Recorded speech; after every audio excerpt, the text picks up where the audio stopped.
So Embryo started 11 years ago, and I think these days everyone associates Embryo with fishing venues because of the growth of what we've done there and how successful that's been. That's what people think of, I think, these days. But a big driver for us in the early days and a big driver for Dan was otter fencing, helping venues protect themselves from the threat of predation. And to this day, that's something that we've carried on, often behind the scenes, maybe not promoting as hard as maybe we should do, the work that we've done there. But it's with James and some of the other guys within the team, we're always working to try and help people get their venues protected. And that's one reason why we're heading over to the Walpack.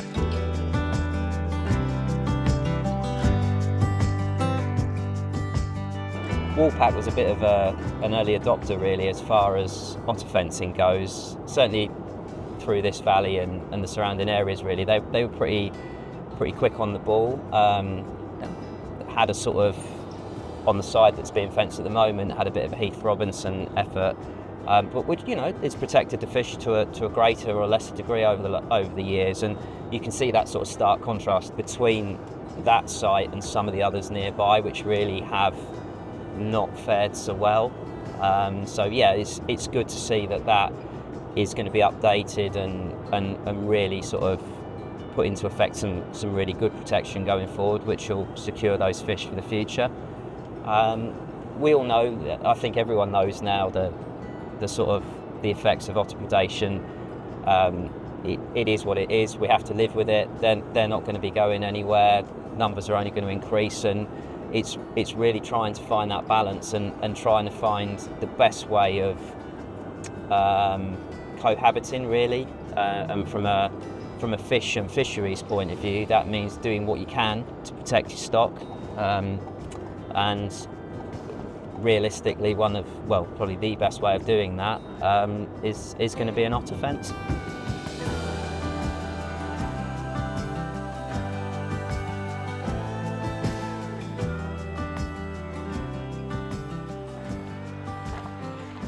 Standing on the banks of this one's Pit 7, been coming down to these lakes for many years. First moved here 25 years ago, and this was one of the first places I came to fish, this Woolpack complex. As you'd expect over that amount of time really, I've got a real sort of bond with the place really. Don't fish it that much these days, much more sort of a dog walking venue really in a lot of ways, but it's somewhere where I've seen it evolve and change, and yeah, I've just got a real connection to the place. It's a really special place. There's been a lot of media and stuff on it in recent years, so I think people are a bit more aware of it these days, but it's a lovely spot with some great fish, and we're here today to look at it from an otter fencing point of view, and really nice to see the work that Aaron's doing and the plans that he's got to develop the fishery full stop really in a number of ways, and protecting his stock is one of those with the otter fence. It's nice to know that this site's protected, and many others sort of locally are also sort of going down the same road. And for the places that can't, and there are a lot, but the bigger places without the funds and all the various things that mean it's not always easy to protect yourself. Yeah, you sort of have to just sit in there and hope that as the fish get more and more used to otters, you do see that journey where they are becoming more adaptive. So hopefully there will be a place for those fisheries as well, maybe slightly a different trajectory to where they would have been without otters, but that's just something we've got to get used to really.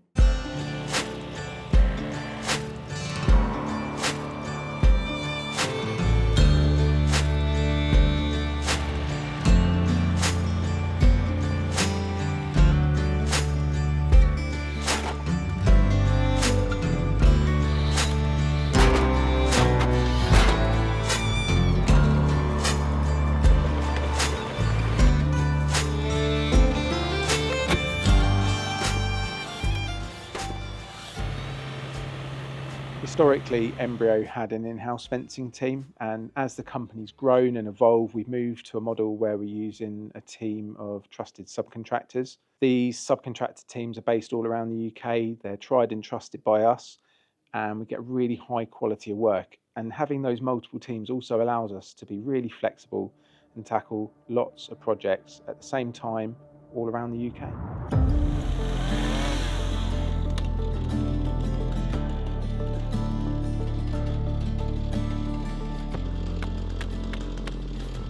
Hi, I'm Daniel Tilley. I'm the founder of BRT Countryside Limited. We've been fortunate enough to be fencing contractors for Embryo for 5 years now, installing on average between 1,500 and 2,000 metres of fence a year for them. Yeah, and you join us today on a contract in the Ouse Valley at the Woolpack Fishery. This is actually a re-fence, so the current fence we've got's tired and old and we need to redo it. Yeah, so it's a bit more tricky really. So in an ideal world, with it being fenced and with the old English fish you've got in here, the last thing you want to do is take a fence down and then leave it open to the otters to get in. So you have to do it in sort of stages. Luckily here we've got the space to fence on the inside of the existing, keep the existing in whilst we were getting the posts in. Once the steel posts in, the strainers are in, we're then able to remove a section of the existing fence. We only remove enough that we're able to get re-fenced in that day. So at the end of the play each day, the new fence will be up and then the old fence carrying on, where we're still to do, it'll still be there. So it'll always be otter proof. So no point, at the end of the day, this will be open to the otters to come in and obviously run the risk of getting in here and running riot with the fish that most of you all know about. As you can see here, we're using steel intermediates and not your more traditional timbers that you've probably seen around the country. That's purely because the lifetime of a steel post outweighs a timber tenfold. They're just a better product. The longevity of the fence increases and we won't be back here replacing the fence like we are doing now. It was installed in timbers. As a fishery manager's point of view, you get a better value for money using the steels. As a fishery point of view, you know your fish are going to be protected for quadruple the amount of time. And it's just a better product. As the market's adapted and the trade's adapted, we're now able to offer a cost-effective steel and it's a fantastic product to use.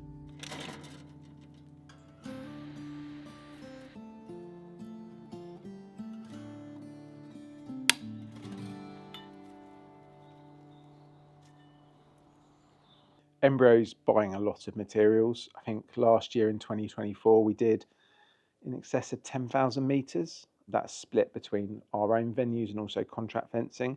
And when you're buying that kind of volume, you're getting a significant discount from the manufacturers, which we're able to pass on to the end user. We've got a really good working relationship with multiple suppliers. Where possible, we're trying to use UK-made materials, so our metal intermediate posts and also our wires all being made by Hampton Steel in Northamptonshire. Hampton Steel have worked with us for about 8 or 9 years now, and the real benefit to us is that you're picking up a phone and speaking to someone based up the road. So if we've got any issues or if we need any bespoke products, they can turn that around really quickly and really help out. Quality control is excellent and it's just a great all-round product.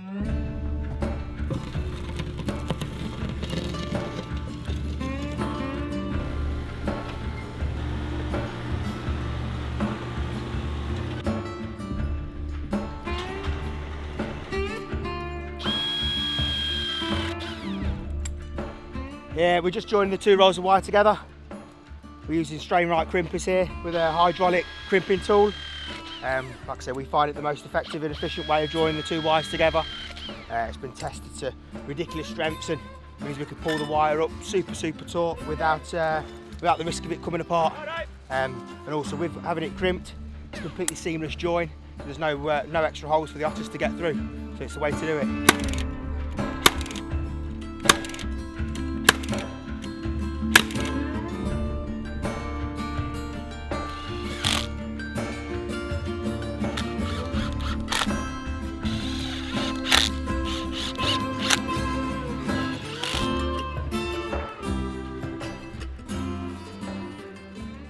In the autumn of last year, the opportunity came up to purchase the Walpack. Believe it or not, even though I've done a lot of carp fishing and a lot of prestigious venues, I've never actually fished in Cambridge before. So I first visited the site, as I said, in October. The process of buying a fishery is quite drawn out. I didn't complete until the end of March. It's a beautiful set of lakes, but one of the things that struck me straight away is that whilst it was fenced, the fence was quite old and in places in not great shape. So, you know, my eyes were open from the start that we were going to have to invest money and improve the fencing, because unfortunately in this part of the country, or pretty much the whole country now, otter predation is very real. The first thing I did is I got an introduction to the Angling Trust from my good friend Dave Levy. I was also fortunate enough to be awarded a grant from the Angling Trust Predation Fund. That's where they reinvest some of the fees they take in from the rod licenses to reinvest back into protecting fishing. That was great because it speeded up the process of protecting the Walpack. Realistically, I probably wouldn't have been able to do anything until next year, and we're having this conversation in November, and we've already been able to link up with some of the internal fencing. So now we've got a situation where 5 and 6 and 7 are now completely fenced with a modern specification otter fence. After the meeting with the Angling Trust, I got in touch with a number of fencing companies, and I awarded the contract to Embryo. Embryo were both competitive on pricing, and it also helped that I knew them, making it a bit of a no-brainer in terms of you've already got trust and you know they're doing a good job and they're running a lot of fisheries themselves, which they're fencing.